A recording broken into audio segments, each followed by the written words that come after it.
So അപ്പം എന്താ പറയാ ആ ഒരു കാര്യം കാണുമ്പോഴത്തേക്ക് ഭയങ്കര ഹാപ്പിയാണ്. കാരണം എന്താ പറയാ സക്സസ്ഫുൾ ആയിട്ടുള്ള ഒരു ഓൺടർപ്രണറിനെ കല്യാണം കഴിക്കാൻ പറ്റുന്നതും പിന്നെ കാരണം ഞാൻ പറയട്ടെ ഒരു പാർട്ട്ണർ എന്ന് പറയുമ്പോൾ നമ്മുടെ നല്ല കാലത്തും നമ്മുടെ മോശകാലത്തും നമ്മളെ കൂടെ ഭയങ്കരമായിട്ട് സപ്പോർട്ട് ചെയ്ത് നിൽക്കുന്ന ഒരാളാണ് നമ്മുടെ എന്താ പറയാ നമുക്ക് അത് ഭയങ്കര ലക്കുള്ള കാര്യമാണ്.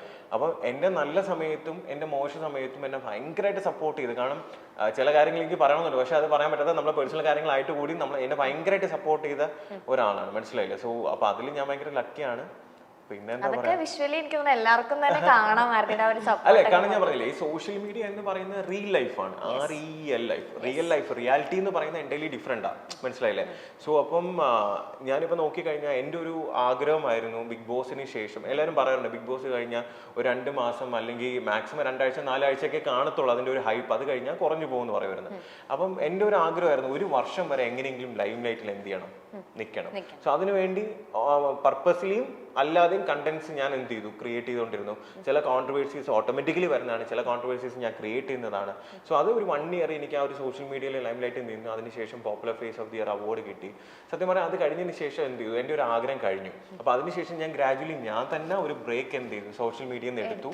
അപ്പോൾ അത് എടുത്തതിന് ശേഷം എൻ്റെ പേഴ്സണൽ ലൈഫിലൊക്കെ ഞാൻ കോൺസെൻട്രേറ്റ് ചെയ്തു. കാരണം എനിക്ക് കഴിഞ്ഞ 1 വർഷമായിട്ട് ഉറക്കും കാര്യങ്ങളൊന്നും പ്രോപ്പറായിട്ട് കിട്ടുന്നുണ്ടായിരുന്നില്ല.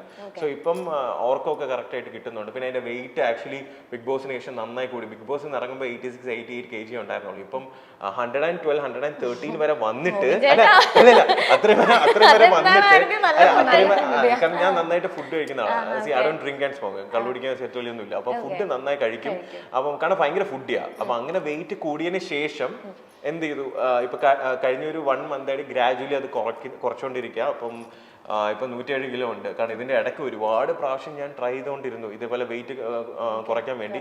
പക്ഷെ എനിക്ക് തോന്നുന്നു ഓൾമോസ്റ്റ് 10 പ്രാവശ്യം ഞാൻ ഒന്നും പറയാറില്ല. കഴിഞ്ഞ വർഷമായിരുന്നു ബിഗ് ബോസ് താരം റോബിൻ രാധാകൃഷ്ണന്റെയും സംരംഭകയും നടിയുമായ ആരതി പൊടിയുടെയും വിവാഹ നിശ്ചയം കഴിഞ്ഞത്. വളരെ പെട്ടെന്ന് തന്നെ വിവാഹം കഴിക്കുമെന്നായിരുന്നു ഇരുവരും അന്ന് പറഞ്ഞത്. എന്നാൽ വിവാഹം നീണ്ടു. അതോടെ ഇരുവരും തമ്മിൽ തർക്കിച്ചു പിരിഞ്ഞു എന്ന തരത്തിലുള്ള അഭ്യൂഹങ്ങളും ഉയർന്നു. എന്നാൽ ഇക്കാര്യം നിഷേധിച്ച് രണ്ടുപേരും രംഗത്തെത്തി. തങ്ങൾ തമ്മിൽ യാതൊരു പ്രശ്നവുമില്ലെന്നും ഇരുവരും വിശദീകരിച്ചു. ഇപ്പോഴിതാ എന്തുകൊണ്ട് വിവാഹം വൈകുന്നു എന്ന ചോദ്യങ്ങൾക്ക് മറുപടി നൽകിയിരിക്കുകയാണ് ഈ താരങ്ങൾ. എല്ലാവരും ചോദിക്കുന്നത് തങ്ങൾ വിവാഹം കഴിക്കുന്നില്ലേ എന്നാണ്. തങ്ങൾ സമയമാകുമ്പോൾ വിവാഹം കഴിക്കും. പ്രായപൂർത്തിയായ ആളുകൾ തന്നെയാണല്ലോ. തങ്ങളുടെ വിവാഹം എപ്പോഴായിരിക്കണമെന്ന് തങ്ങൾക്കറിയാം. ഞങ്ങൾ 2 രീതിയിൽ പോകുന്ന ആളുകളാണ്. ഞങ്ങൾക്ക് ഒരുപാട് കാര്യങ്ങൾ ചെയ്തു തീർക്കാനുണ്ട്. മാത്രമല്ല ഞങ്ങൾക്ക് ഞങ്ങളുടേതായ ഉത്തരവാദിത്തങ്ങളുമുണ്ട്.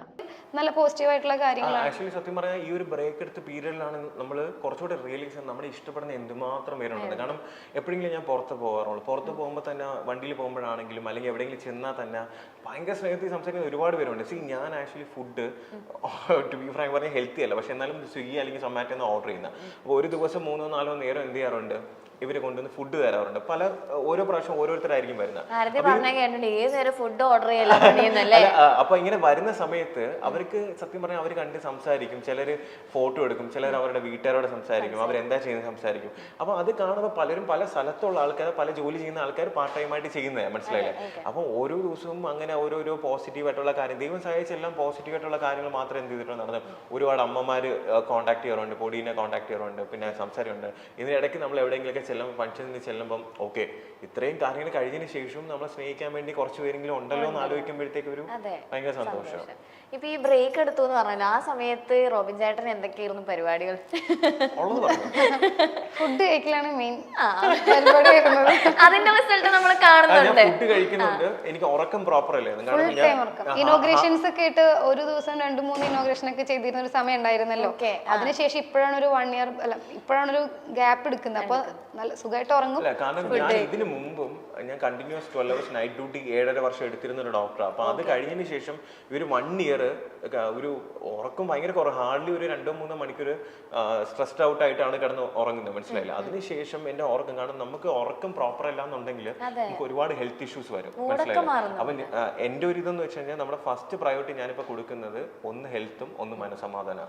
നമുക്ക് ഹെൽത്ത് ഉണ്ടെങ്കിൽ മാത്രമേ നമ്മൾ എന്ത് ചെയ്തിട്ടും കാര്യമുള്ളൂ. രണ്ടാമത്തെ കാര്യം പീസ്ഫുള്ളി മനസ്സമാധാനം മനസ്സമാധാനമായിട്ട് ഇങ്ങനെ ചെറിയ ചെറിയ കാര്യങ്ങളൊക്കെ ആയിട്ട് പോവുക എന്ന് വെച്ചാൽ പേഴ്സണലി ഇപ്പൊ കറന്റ് എൻ്റെ പേഴ്സണൽ ലൈഫും എൻ്റെ ഫാമിലി ലൈഫും എനിക്കും വേണ്ടിയാണ് ഞാനിപ്പോൾ എന്ത് ചെയ്യുന്നത് കൂടുതൽ ടൈം പിന്നെ എൻ്റെ വീടും ഡോക്ടറിന്റെ ഫ്ലാറ്റും ഏകദേശം അടുത്തടുത്താണ്. അപ്പോൾ എൻ്റെ വീട്ടിൽ വന്നിട്ട് ലൂക്കനായിട്ടും എൻ്റെ സിസ്റ്ററിന്റെ ബേബിനായിട്ടും എൻ്റെ അളിയനാണ് കേട്ടോ ലൂക്ക അപ്പൊ ലൂക്കനായിട്ടും ബേബിനെ എൻ്റെ സിസ്റ്ററിന്റെ മോളുണ്ട്, അവരായിട്ട് ഫുട്ബോൾ കളിക്കുക. എനിക്ക് സത്യം പറഞ്ഞാൽ എനിക്ക് പെറ്റ്സിന് ഇഷ്ടമാണ്, പക്ഷേ ഭയങ്കര പേടിയാണ്. എനിക്ക് സത്യം പറഞ്ഞാൽ കാണാൻ എനിക്ക് ഇഷ്ടമാണ്.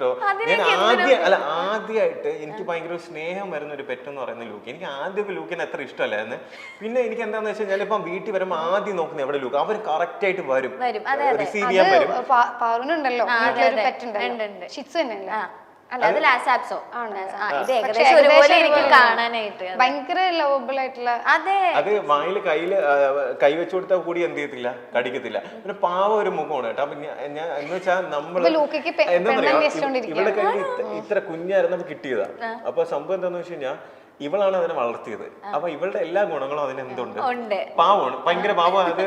സാധാരണഗതിയിൽ ഒരു ഡീഗ്രേഡിംഗ് വരുമ്പോൾ പെൺകുട്ടിയുടെ വീട്ടുകാർ എന്തെങ്കിലുമൊക്കെ പറയും. എന്നാൽ പൊടിയുടെ വീട്ടുകാർ എന്നെ പിന്തുണച്ചു. കുടുംബം കൂടെ ഉണ്ടാകുന്നത് തന്നെയാണ് നമ്മുടെ ശക്തി. എന്റെ കുടുംബം പോലൊരു കുടുംബത്തെയാണ് യഥാർത്ഥത്തിൽ കിട്ടിയത്. പൊടിയുടെ അമ്മ തന്നോട് ഒരുപാട് കാര്യങ്ങൾ സംസാരിക്കാറുണ്ട്.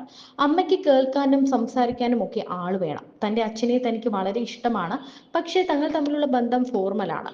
അച്ഛൻ തനിക്ക് വേണ്ടിയാണ് ജീവിച്ചത്. പൊടിയുടെ അച്ഛനും അതുപോലെ തന്നെയാണ്. ഇങ്ങനെയൊരു മാതാപിതാക്കളെ കിട്ടിയതിൽ തങ്ങൾ വളരെ ഹാപ്പിയാണെന്നും ഇരുവരും പറയുന്നു. പൊടിയോട് ഇഷ്ടം തോന്നിയപ്പോൾ സത്യത്തിൽ താൻ നേരിട്ട് വീട്ടിൽ വന്ന് ചോദിക്കുകയായിരുന്നു.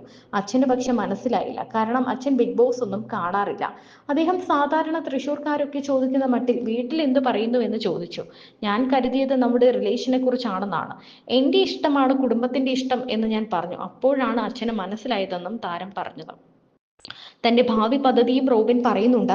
താൻ എന്താണ് ചെയ്യുന്നതെന്ന് പലരും ചോദിക്കുന്നുണ്ട്. നല്ലൊരു തിരിച്ചുവരവിന് വേണ്ടി മൗനമായി ഓരോ കാര്യങ്ങൾ ചെയ്തുകൊണ്ടിരിക്കുകയാണ്. അതിന് തങ്ങളുടെ രണ്ടുപേരുടെയും കുടുംബം തങ്ങൾക്കൊപ്പം തന്നെയുണ്ട്. താൻ വളരെ കഷ്ടപ്പെട്ടാണ് എന്തെങ്കിലും നേടിയിട്ടുള്ളത്. താൻ വീണ്ടും ഡോക്ടറായി ജോലി ചെയ്യാത്തത് എന്തേ എന്ന് ചോദിക്കുന്നവരുണ്ട്. തിരിച്ച് ഹോസ്പിറ്റലിൽ കയറിക്കൂടെ എന്നാണ് ചോദ്യം. എന്നാൽ സ്വന്തമായി ഒരു ഡെർമറ്റോളജി ക്ലിനിക് തുടങ്ങണമെന്ന പ്ലാനിലാണ് താൻ. അതൊക്കെ മെല്ലെ മെല്ലെ ചെയ്തു തുടങ്ങും. താൻ ഇവിടെ വരെ എത്തിയിട്ടുണ്ടെങ്കിൽ അത് തന്റെ അധ്വാനത്തിന്റെ ഫലം തന്നെയാണെന്നും റോബിൻ പറയുന്നു. താൻ വളരെ പെർഫെക്റ്റ് ആയ ഒരു വ്യക്തിയൊന്നുമല്ല. തനിക്ക് ഒരുപാട് നെഗറ്റീവും പോസിറ്റീവും ഉണ്ട്. നല്ലൊരു മനുഷ്യനായി ജീവിക്കണമെന്നാണ് തന്റെ ആഗ്രഹം. തെറ്റുകുറ്റങ്ങൾ വന്നിട്ടുണ്ടെങ്കിലും ഇനിയും അതൊക്കെ സംഭവിക്കാതിരിക്കാനാണ് ശ്രമിക്കുന്നത് എന്നും റോബിൻ പറഞ്ഞു വെക്കുന്നു.